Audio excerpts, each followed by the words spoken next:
Brian here with you to take a look at this early 20th century folding pocket map of Florida.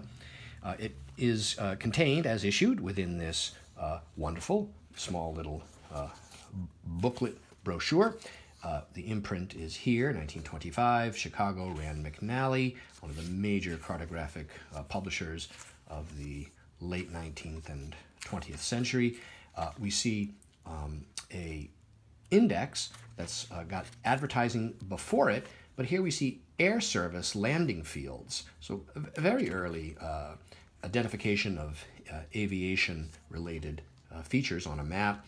Here is a great ad for hotel. There's advertisements there. There's that advertisement there.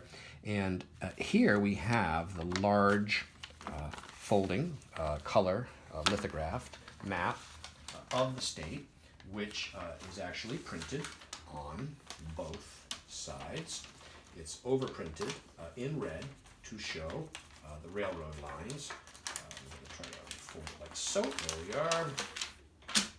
It's on a nice sturdy paper. As you can see, it's clean and well preserved. There is a tiny little hole right there that can be backed. No worries with tiny small little piece of archival tape, which we will do before we list this map.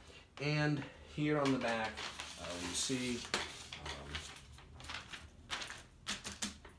right here, overprinted in green, the principal trails and highway routes.